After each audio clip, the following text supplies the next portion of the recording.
bienvenue sur Média TV et Zoom dans cette chronique culture sur une artiste qui sillonne le monde pour présenter ses œuvres. Et cette semaine, elle a trouvé le temps de s'arrêter dans sa ville, bien évidemment Marrakech, pour participer à l'exposition 154. Cet artiste n'est autre que Rizlan Sahli qui nous fait le plaisir et l'honneur d'être avec nous. Rizlan Sahli, merci beaucoup d'avoir accepté notre invitation et de nous recevoir chez vous. Donc, comme je le disais, vous exposez au 154 cette semaine. Comment se présente cette exposition?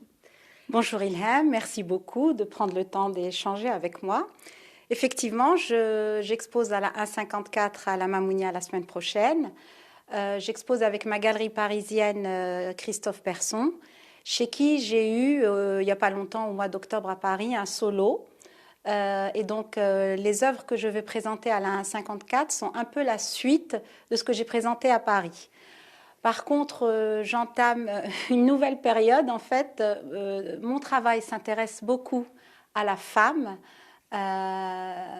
particulièrement au corps de la femme et à son intimité. Et mon travail, qui s'appelle Et la sève fut, que j'ai entamé donc à Paris, parler dans sa première étape à Paris de la sève féminine, en fait tous les liquides qui se retrouvent dans le corps de la femme. Et là, pour la 154, eh bien, on va parler de la sève des plantes. Et donc, mon travail est vert, et ça, c'est très nouveau chez moi. Mais ça vient aussi d'un grand besoin, d'une envie profonde et intime, d'un retour à l'essentiel, en fait, d'un retour à la nature.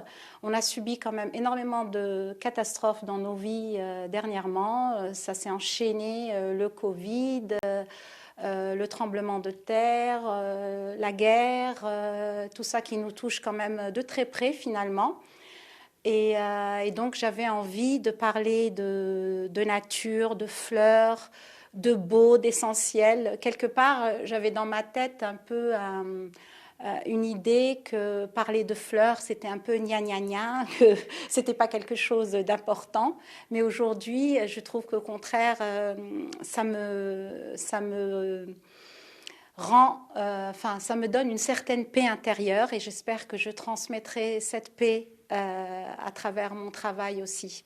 Alors, comme je le disais, vous exposez à la 154, mais votre agenda est rempli de rendez-vous, de résidences d'artistes, de présentations de votre travail. Je sais que vous partez bientôt aux Émirats Arabes Unis et à Abu Dhabi. Parlez-nous un peu de ce voyage que vous faites. Comment vous gérez votre vie familiale, parce que vous êtes maman quand même de 4 enfants et j'imagine qu'ils sont grands, mais comment vous arrivez à gérer justement entre vos voyages, la présentation de votre travail et justement ces rendez-vous incontournables dans votre vie d'artiste?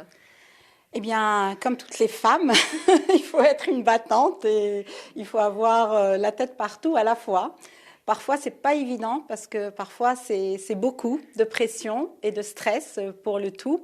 Mais on y arrive. Et alhamdoulilah, c'est des belles choses, en fait, que je dois gérer. Donc là, oui, effectivement, je vais à Abu Dhabi dans 3 semaines. J'ai gagné le prix Rolls-Royce d'art contemporain. Et en fait, je suis leur muse pendant 2 ans.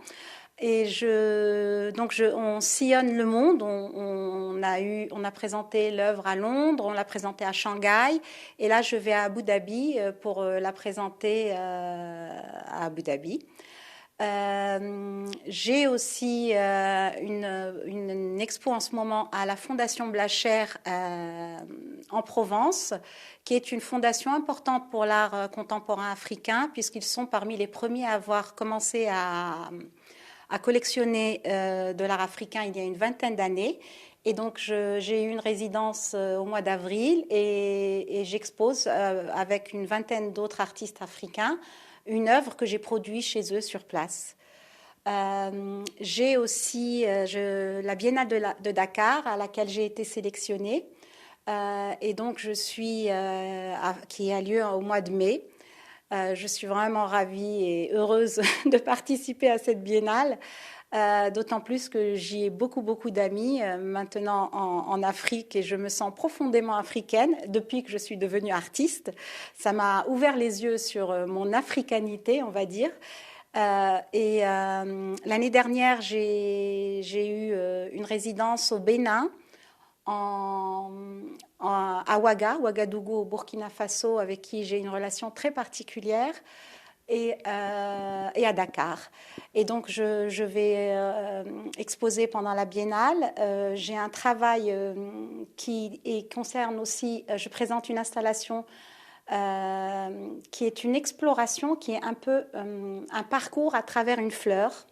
Donc, en fait, c'est plusieurs pièces qu'on traverse et qui nous ramènent au bout vers la fleur. En fait, on commence par les racines, on passe ensuite aux tiges, puis aux feuilles, et en fait, on arrive enfin dans un espèce de grand jardin plein de 28 fleurs, en fait, que j'ai choisies, qui ont fait partie de ma vie à un moment ou à un autre.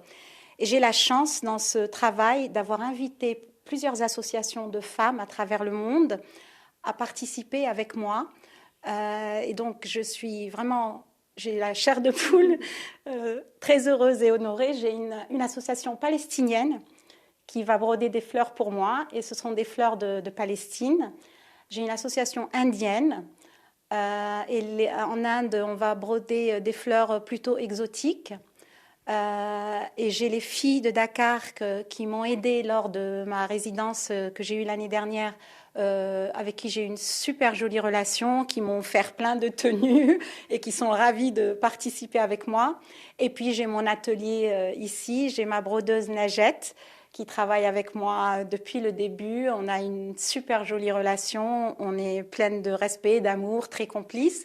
Et donc, ensemble, avec toutes ces femmes à travers le monde, on va monter cette œuvre à Dakar. Voilà. Et je profite, oui. Dakar, parce que bon, le temps qui nous est imparti arrive à sa fin. Vous êtes de formation architecte. Très brièvement, est-ce que vous pouvez nous dire et présenter aux téléspectateurs de Média TV comment vous êtes arrivé de l'architecture à l'art, mais très brièvement? Alors oui, je suis architecte de formation. J'ai fait mes études à Paris. Je suis donc architecte DPLG. Mais je pense que l'architecture sont des études qui ouvrent beaucoup de portes, et quelque part c'est très rassurant d'être architecte. C'est beaucoup plus rassurant de faire des études d'architecture que d'aller aux Beaux-Arts. Donc, par contre, lorsqu'on fait des études d'architecture, on touche énormément tout ce qui est aux Beaux-Arts. Donc, j'ai fait ces études-là. J'ai pratiquement jamais exercé parce que j'ai eu mon diplôme enceinte de ma première fille. Et depuis, j'ai été enceinte 4 fois. Et donc, je n'ai pas exercé. Par contre, je sais que ça me sert énormément dans mon travail aujourd'hui, parce que justement, je gère vraiment des volumes, des espaces dans lesquels qu'on parcourt. J'ai des perspectives, j'ai envie que l'on vive l'espace de telle façon, qu'on ressente certaines choses. Donc, je pense que c'était une très belle formation pour moi, pour ce que je fais aujourd'hui dans ma vie. Rizlan Sahli, merci beaucoup d'avoir accepté notre invitation, et je rappelle que vous continuez de sillonner le monde, mais que vous participez à l'exposition 154 ici à Marrakech, qui se tient donc dans la Ville Ocre du 8 au 11 février. Et merci à vous, chers téléspectateurs, pour votre fidélité. Restez avec nous, l'information se poursuit sur nos différents canaux, Média TV Arabique, Média TV Maghreb, Média TV Afrique, et bien évidemment sur notre média digital medianews.com.